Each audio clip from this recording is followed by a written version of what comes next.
Presiden ke-7 RI Joko Widodo menjumpai petani jeruk di Kabupaten Karo, Sumatera Utara. Jokowi begitu bersemangat menjelaskan situasi Fakultas Kehutanan UGM kala masih berkuliah.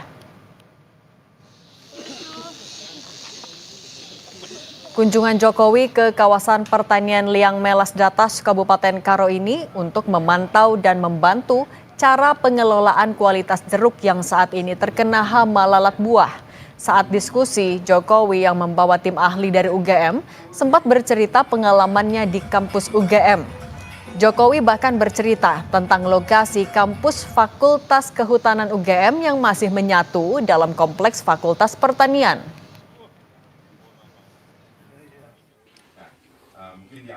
Hanya beliau dulu saya sebetulnya sebelum tahun 80 kan satu kompleks yang namanya pertanian, kehutanan, teknologi pertanian itu satu kompleks Pak Sepata ya. Kemudian tahun 80-an dipisah, kehutanan sendiri, pertanian sendiri, teknologi pertanian sendiri, sendiri-sendiri. Namun di tengah kunjungannya bertemu para petani jeruk, Presiden ke-7 Joko Widodo enggan berkomentar soal pengembangan kasus tudingan ijazah palsu yang menyeret Roy Suryo CS. Jokowi memilih fokus membahas soal jeruk.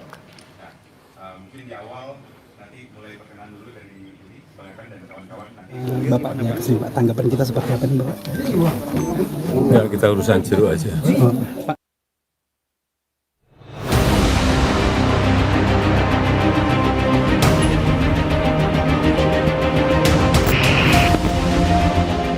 Ribut-ribut soal tudingan ijazah palsu Presiden ke-7 Joko Widodo terus bergulir. Kamis 15 Mei, penyidik Polda Metro Jaya meminta klarifikasi Roy Suryo dan Tifau Ziatia Suma atau Dr. Tifa.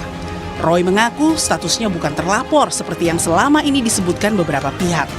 Mantan Menpora ini juga mempertanyakan penerapan pasal 32 dan 35 Undang-Undang ITE terhadap dirinya. Menurut Roy, pasal tersebut seharusnya ditujukan untuk pihak yang mengunggah ijazah Jokowi di media sosial. Ini clear banget ya, ini clear banget. Jadi LP itu ada pelapornya, tapi lucunya nggak ada terlapor. Sekali lagi ya, tidak ada nama terlapor. Itu pasal 32 dan 35 Undang-Undang ITE. Pasal itu tujuannya, sekali lagi saya ulangi, adalah untuk transaksi elektronik supaya Indonesia itu diselamatkan dari perdagangan internasional dan kita bisa ikut. Bukan pasal untuk mempidanakan orang. Ada orang memposting sebuah dokumen elektronik, namanya ijazah misalnya. Dia katakan itu asli gitu. Padahal ternyata orang yang punya ijazah mengatakan, saya nggak pernah mengeluarkan ijazah itu loh. Lah berarti yang memposting ijazah itu salah seorang kader dari partai itu. Kena pasal itu harusnya. Justru.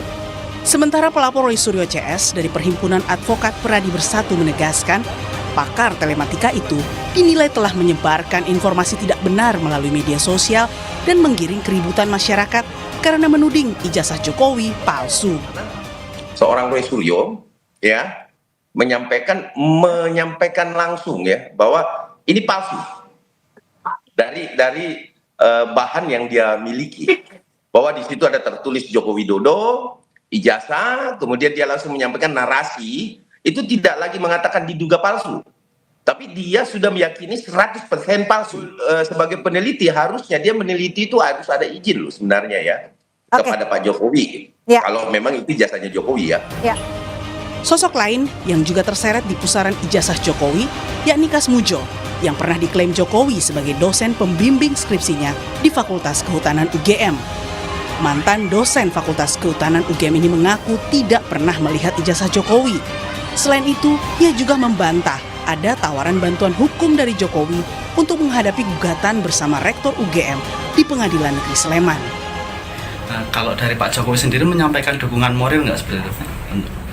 Menurut saya dari Pak Jokowi sama sekali tidak nyinggung itu. Oh, tidak nyinggung ya. Mengenai ijazah saya paling tidak bisa cerita. Karena saya tidak membimbing, tidak mengetahui, tidak ada prosesnya. Pembimbingnya itu Profesor Sumitro, dan saya sama sekali belum pernah melihat ijazahnya itu seperti apa. Nah, saya mau cerita apa kalau belum sama. Jokowi dan kasus tudingan ijazah palsu kini bergulir di 3 wilayah. Di Solo dengan penggugat Muhammad Taufik, di Sleman dengan penggugat warga Makassar bernama Kamrudin, dan di Jakarta dengan pelapor Jokowi sendiri. Tim Liputan Kompas TV.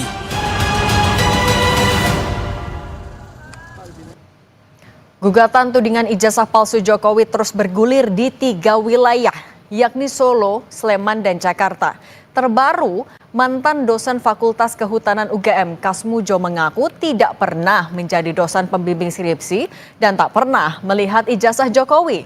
Kita bahas bersama teman Jokowi semasa kuliah di UGM, Andi Pramaria, dan Badan Pekerja Petisi 100 yang juga rekan Roy Suryo CS, Bung Marwan Batubara. Selamat petang semuanya.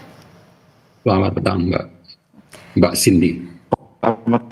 Oke, saya mau ke Pak Andi dulu. Pak Andi, sebenarnya seberapa Anda mengenal Pak Jokowi ketika di UGM dulu? Ya, kami ini pada tahun 1980 itu kami itu ada yang namanya Rintis Satu, termasuk di dalamnya adalah Universitas. Pak Andi, mohon maaf. Pak Andi, mohon maaf, suaranya kurang jelas, terputus-putus. Mungkin boleh diperbaiki dulu, Pak. Mic-nya mungkin boleh lebih dekat ke mulut. Halo. Oh, masih putus-putus. Oke. Pak Andi, kami pastikan lagi Pak Andi, tapi satu angkatan dengan Pak Jokowi? Betul. Di tahun 1980, karena Mbak Cindy nggak ada. Oke, Pak Andi, kami perbaiki dulu sambungan Zoom-nya. Mungkin kami akan coba sambungan telepon. Oke, Pak Andi, bisa dengar suara studio sekarang? Ya. Oke, sambil kami perbaiki dulu ya Pak Andi. Saya ke Pak Marwan dulu kalau gitu. Pak Marwan, di sini ada teman semasa kuliahnya Pak Jokowi. Dengan adanya orang yang mengakui kalau ya memang Pak Jokowi kuliah di UGM dan lain-lain, Anda masih tetap meyakini kalau ijazah Pak Jokowi tetap harus dipertanyakan, Pak Marwan?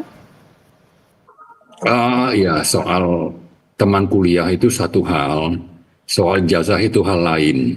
Ya, jadi jangan sampai nanti dengan ada yang mengaku teman kuliah, lalu kita menyimpulkan bahwa ijazahnya tidak palsu atau ijazahnya asli. Bukan seperti itu kan. Mestinya kita berpikirnya bahwa kalau dulu pernah ya beberapa bulan yang lalu teman-teman alumninya itu mengadakan acara reuni misalnya, menyatakan bahwa ini temannya, kami kenal Jokowi dan sebagainya, lalu teman-temannya itu menunjukkan ijazah.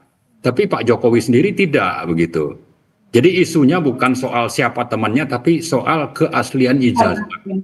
Ini yang harusnya melalui proses apakah itu mengikuti atau melanjutkan laporan TPUA Desember 2024 atau laporan yang dilakukan Pak Jokowi tanggal 30 April 2025 ini supaya proses mengikuti aturan pro justisia ya, bahwa ada dulu misalnya dimulai dengan penyelidikan, naik ke tingkat penyidikan, lalu nanti ada tuntutan, lalu ada proses peradilannya, dan ini kita harapkan bisa terjadi secara transparan, sesuai dengan aturan main yang ada, tidak ada intervensi, dan juga bisa diikuti publik tanpa ada yang ditutupi. Saya kira itu yang dilakukan, maka nanti jawabannya itu akan bisa memberikan apa yang menjadi teka-teki selama ini. Oke, Pak Marwan, kita tahan dulu. Oke, tahan dulu Pak. Kita juga kembali ke Pak Andi. Pak Andi. Oke, Pak Andi, suara sudah jelas ya? Ya. Pak Andi, bisa Anda tegaskan lagi, seberapa Anda mengenal Pak Jokowi ketika kuliah di UGM? Ya, jadi tahun 1980 itu, kami itu melalui diterima di Fakultas Kehutanan Universitas Gadjah Mada. Jumlahnya pada waktu itu ada 90 orang, tapi yang melaksanakan daftar ulang itu hanya 88 orang. Kemudian dari 88 orang itu memang antara lain ya saya dengan Pak Jokowi. Jadi sekarang ini memang ada data penerimaannya itu juga masih ada, saya juga buka itu di Kompasiana juga masih ada. Jadi selama 5 tahun kurang lebih lewat malah, kemudian tahun 85 tepatnya tanggal 19 November 1985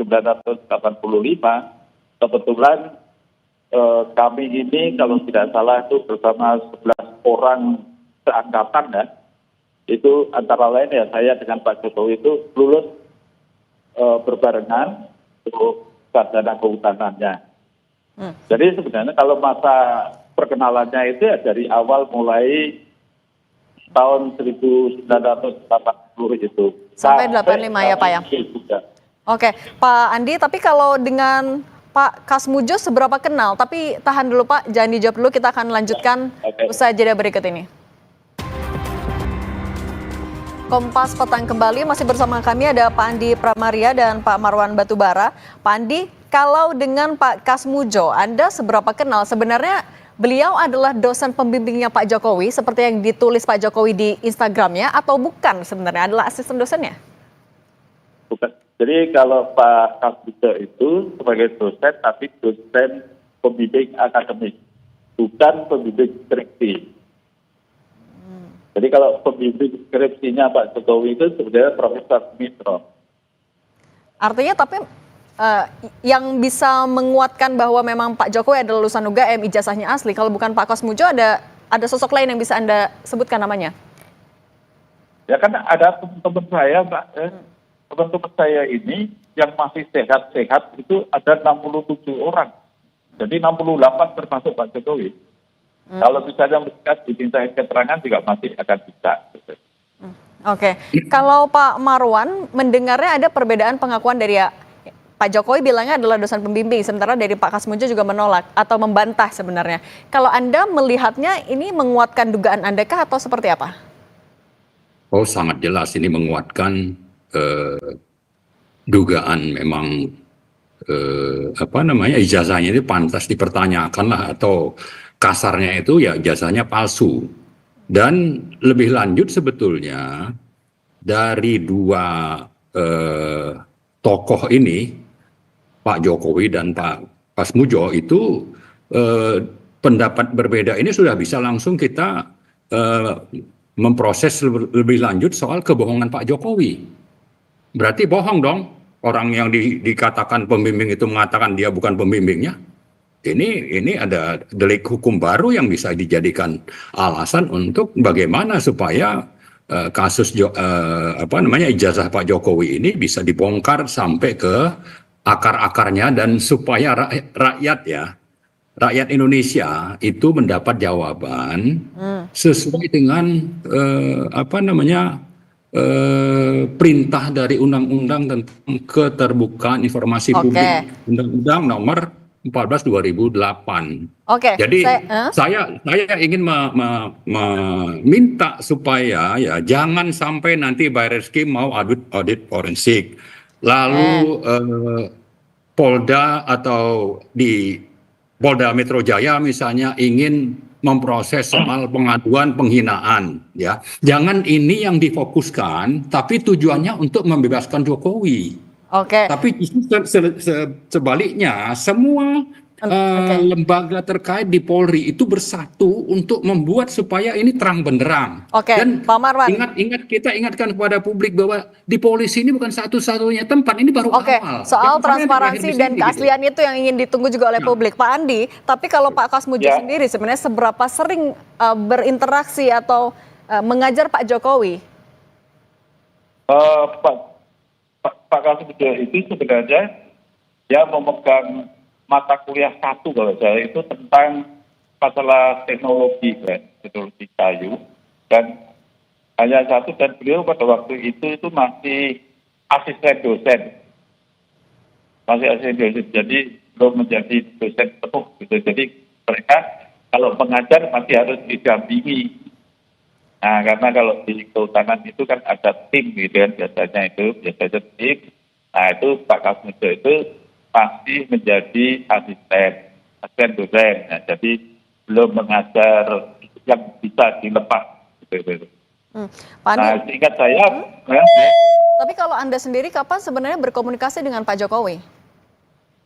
untuk yang paling terakhir, Kapan, Pak? kalau terakhir ini, paling terakhir saya berkomunikasi dengan Pak Jokowi pada saat pernikahannya Mas Kaisang itu. Berarti sebelum ada ribut-ribut soal ijazah Pak Jokowi? Ya, sebelum. Dan tahun 2017 atau 2018 gitu ya, saya agak lupa. Itu pernah kami ini diundang ke istana. Jadi waktu Pak Jokowi itu diundang ke istana itu, ada beberapa teman dan sana juga hadir semua. Oke Pak Andi, tapi juga ketika wisuda Pak Jokowi, saya mau memastikan lagi, Pak Andi memang wisuda bersama-sama dengan Pak Jokowi di tahun 1985? Iya, betul. 19 November tahun 1985. Sehingga Anda bisa meyakinkan publik kalau ijazah Pak Jokowi itu sebenarnya asli? Kalau yang ditunjukkan itu saya nggak ngerti Pak ya, asli atau palsu, tetapi kalau di wisuda memang Pak Jokowi wisuda bersama saya, seperti juga foto-foto yang beredar itu memang di situ ada Pak Jokowi yang pakai kacamata berdiri, kalau dihitung itu nomor 4 dari kiri, kalau saya nomor 2 dari kiri. Oke. Kalau Pak Marwan singkat saja, dengan ya tadi Pak Andi bilang banyak sekali saksi yang akan bisa menguatkan kalau ijazah Pak Jokowi ini asli, dari tanggapan Anda singkat saja. Ya, saya kira sudah banyak ya alasan atau penguat yang disampaikan Pak Jokowi tentang bahwa ijazahnya asli dan sebagainya, termasuk Pak Andi pada malam ini yang sebelumnya itu Pak Kasmujo misalnya. Dan sebelum-sebelum itu juga banyak yang disebutkan, termasuk ada reuni misalnya, itu juga dijadikan dalih bahwa ini asli. Nah bagi kita silakan saja, mungkin masih mau ditambah 2 atau 10 lagi.